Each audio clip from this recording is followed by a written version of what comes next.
cup of coffee. It's, I guess probably like 4:30 in the afternoon. I took a 30-minute nap and I just woke up, so I'm still recovering from the nap, you know what I mean? Like, naps are not the recovery time. It's the time after the nap that is the recovery time. I was really disappointed when I took a 30-minute nap instead of working on my book that I, in fact, woke up and the book was not done. So if anybody was wondering if that was going to work for me, it didn't. I would like to do more vlogs. I think I will do some more kind of as we get into the summer, because my routine is pretty mundane this time. It's mundane and it's also busy, and busy, not in the interesting way, busy in that I really can't pick up my phone and just like record stuff kind of a way. Does that make sense? I hope that makes sense.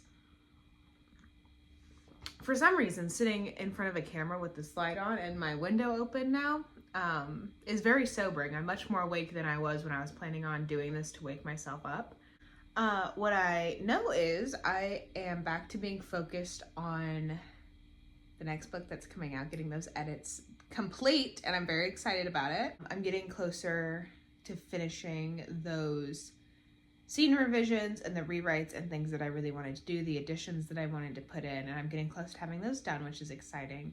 Once I have those done, I will throw the whole thing into a Word doc, hoping that that means that I don't have to add any more huge chunks of text.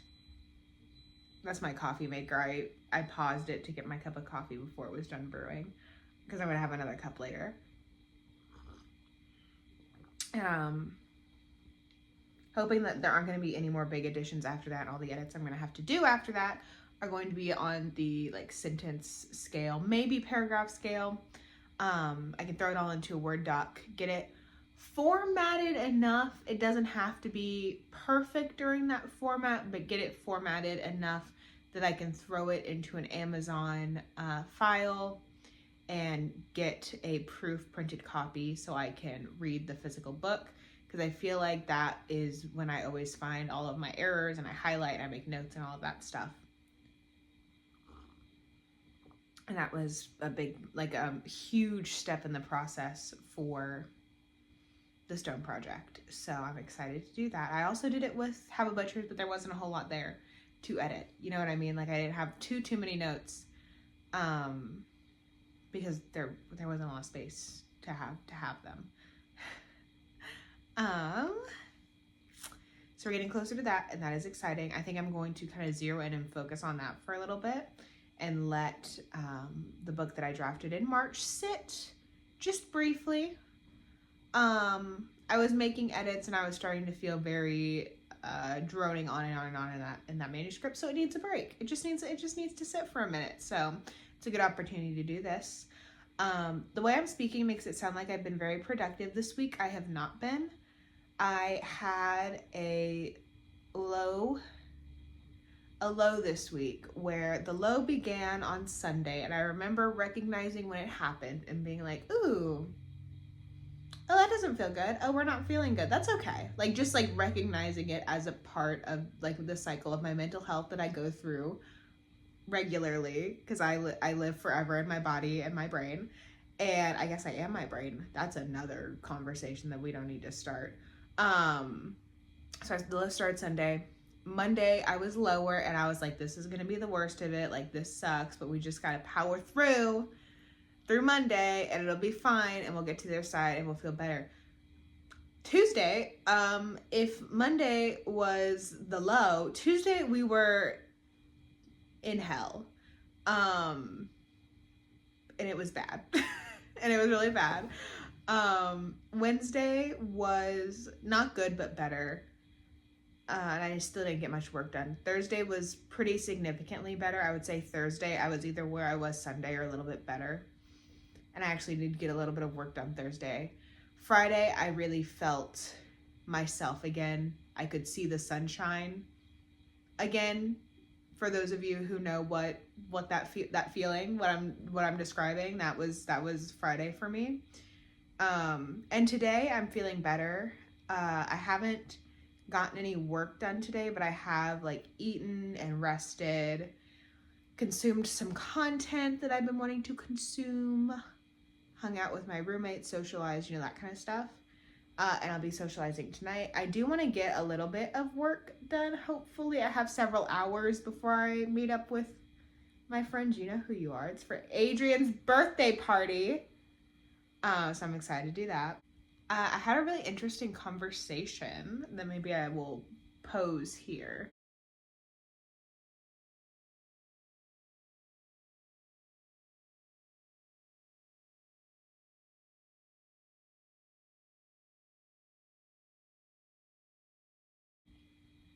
So as you all know, I say as you all know, you may or may not know, I spent several years, many years, some may say, in the Webtoons community.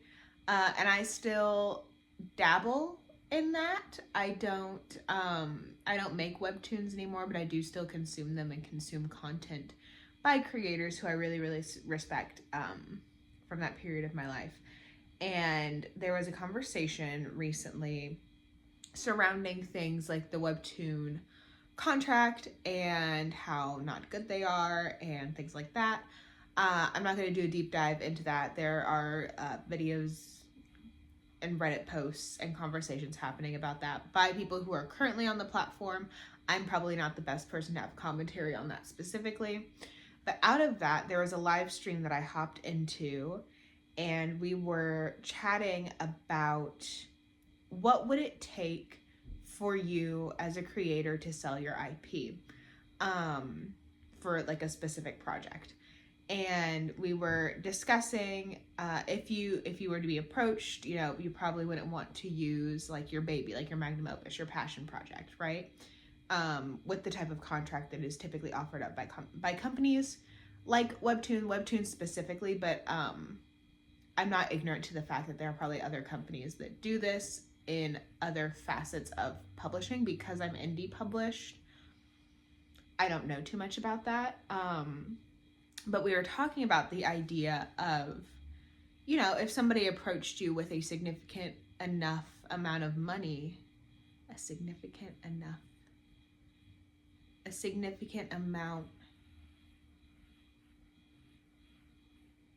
somebody approached you and was like, I want to give you $250,000 up front for you to create this property. I'm going to own the rights to it, and I want, you know, you're in charge of creating it and everything. And since I own the rights to it, you know, it's published where I want it to be published. I'm going to be the one to get to buy the printing rights, the movie rights, merch rights, like that kind of stuff. And for some people, hearing $250,000, they're like, that's not enough. And maybe it's not enough, but you know what I'm saying, a significant amount of money. And the conversation that kind of divulged off of that was, you know, when you're offered that kind of money, why not take it and work on a project that just isn't your baby? And you know, that conversation went on, discussing that not every project that you work on when you're an artist, especially when you're doing art full-time, when you're doing it all the time and creating prolifically, not everything you work on is going to be your baby, and that's okay. It doesn't need to be, and personally, I don't think that it should be. When I draw a lot, and I still draw pretty often. I don't draw as much as I used to, but I kept a lot of sketchbooks. The idea being, you know, I was creating very quickly, and so not everything I made was perfect, but I was able to improve very quickly because I was able to quickly move on from my mistakes, learn from them, and apply those lessons elsewhere.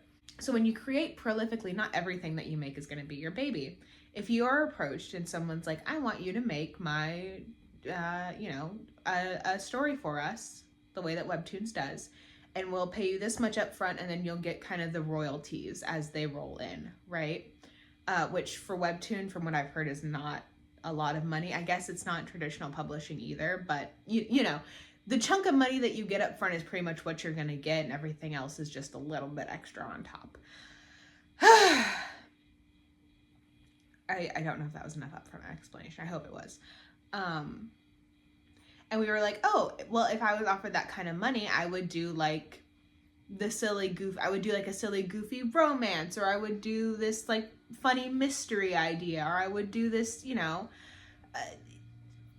in the chat on the live stream, we all kind of had these thoughts of like, well, if I was offered enough money and I wasn't going to end up owning it, I would want to do something fun. Of course, when you do something like that, you always run the risk of getting SpongeBob or Superman into your whatever you've created being flanderized or whatever, your family not getting, you know, the royalties or whatever off of it. Assuming it gets that big, the number of originals on Webtoon, the odds of a story that you create getting that big are pretty low anyway, but I digress. And discussing that rather than signing on to a company like that with your baby, your passion project, you should, you know, do something different, something shorter, something less committal, because it is a huge commitment even with a short story. And there were a lot of comments after the fact that were saying you should not produce work that you don't love because it's still a lot of work.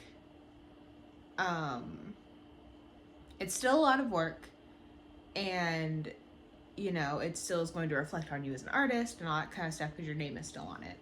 And I think that people confuse the idea of something not being, as a creative, something not being the love of your life, but still being something that you love and care about, right? Because I feel like I have things that I work on that are like my baby, like my absolute passion. I love doing it. It's the thing that I would love to be known for. I have no control over that, but like in my wildest dreams kind of a thing. And then I have things that I work on that are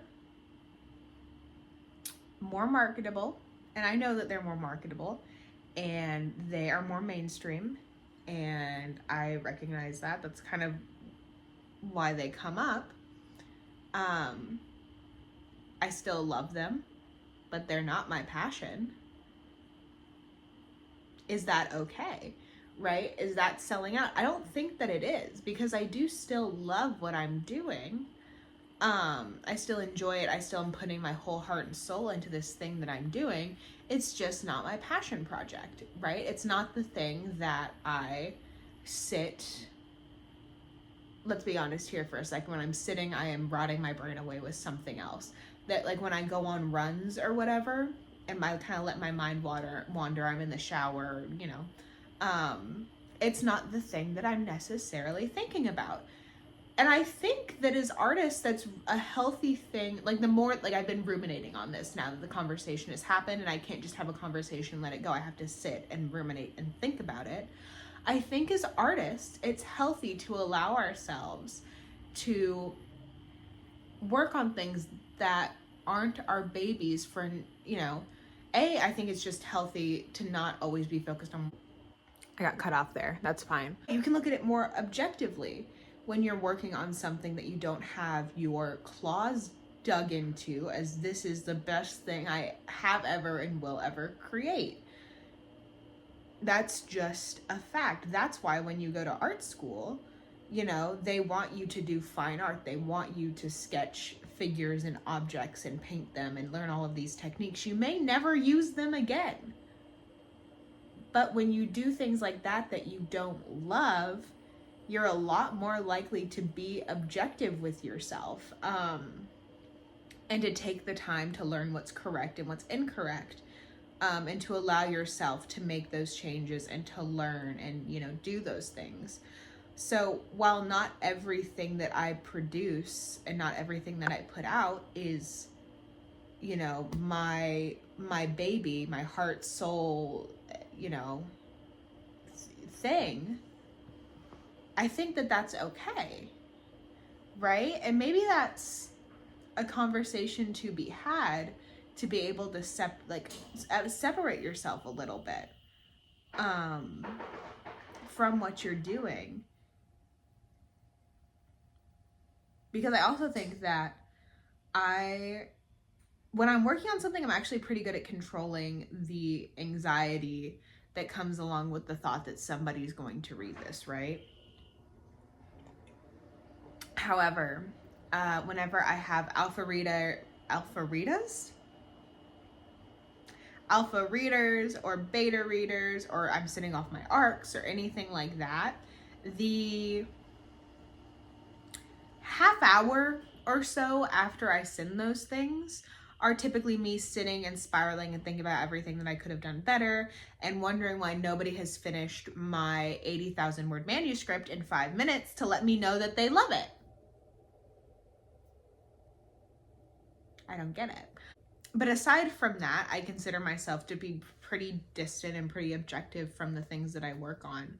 I have an editor that I'm working with for a current project, and I'm not at all nervous to send her what I'm working on.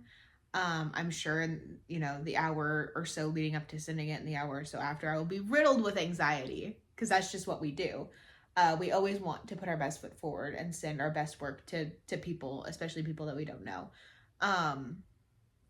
But I think that the peace that I am able to have for the majority of the process has really been afforded to me by the fact that I have given myself that distance to not consider every single thing that I do the best thing that I have ever and will ever do. And I am comforted by that. And there's also always the stress, though, of if I allow myself room to do these things and to explore and to work on things that maybe I don't, it's not that I don't love them. It's just that they're not the thing, right? They're not this huge fantasy epic, right? They're just little pockets of creativity and joy and love that I have, I place throughout my life. And little pockets of lessons and things, or things that I work through and like that kind of stuff. That allowing myself to do that means that there isn't ever an end point. And I've talked about this anxiety before, this anxiety of like, I'm never going to be done. Not just that I'm never going to be done with one specific thing, but that no matter what, like I could live to be 110 years old and I still think that I'll end up dying knowing that something wasn't finished. That's another, I don't know if I want to go down that road, because that gets into existentialism, which will put me right back in a low, and we don't want that.